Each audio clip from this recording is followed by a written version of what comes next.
Hi there, I'm Brian St. Pierre, the Director of Nutrition and Performance here at PN, and a registered dietitian. I'm also the creator of the PN Calculator. Have you ever wondered how many calories you should be eating to reach your goals? Or what amount is best for your unique body? You're not alone. In the world of nutrition, we look at what's called energy balance. That's the balance between energy, or calories, coming in, and the energy, or calories, going out. We get calories, or energy, from food. We expend energy through our basal or resting metabolism, or just staying alive. We also expend energy, of course, through exercise and other activities. We'll look at those in the next lesson. But most of the calories we eat go to important metabolic activities, like keeping our brain running or repairing our body tissues. That's why if your goal is to build muscle or improve athletic performance, it's especially important that you eat enough calories to sustain your activity, repair any tissues that might have gotten damaged, and even add new lean mass. We can also store any calories or energy we don't use. Mostly, we store this as body fat. That's why if your goal is to lose weight or body fat, it's important to eat a little bit less to create what's called an energy deficit, taking in fewer calories than you burn. So, we need enough calories or energy to keep our body functioning, which includes storing some body fat, but not so much that we store high amounts of body fat. If your goal is general health and wellness, then you'll likely find that your ideal calorie intake is somewhere in the middle. Just enough, but not too much.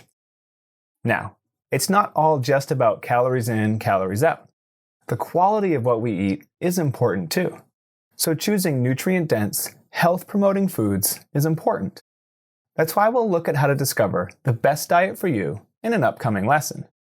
But here's an expert secret you might not know. The amount of energy we can absorb from a given food depends, in part, on how processed that food is, and how easily we can digest that food. Highly processed foods that digest very quickly, like white bread or candy, will give us more usable energy than minimally processed foods, like fresh fruits and vegetables or whole grains. So, even if different foods have the same number of calories on the label, our bodies may actually absorb and use different amounts. That means if your goal is to get more energy, for instance, if you're a highly active athlete who needs a lot of calories to support your exercise, including some processed foods, especially around your training sessions, might actually be a good idea for you. But if your goal is to get less energy, for instance, if your goal is losing body fat, then you might consider eating fewer highly processed foods and more minimally processed whole foods, like high-fiber fruits and vegetables, whole grains, beans and legumes, and so on. Now, people often ask me, how accurate is the hand portion method?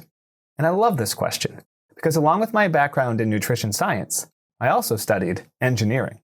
So precision and accuracy are really important to me.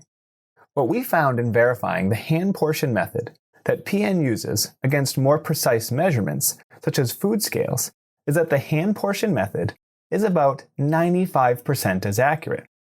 That means that if you have a hand, or can at least imagine one, you have a measuring system that is as accurate and precise as most people will ever need, if they use it consistently.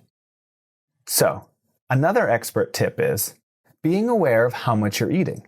In other words, your energy intake is important, but you almost never need to be perfectly precise. Your hand is enough.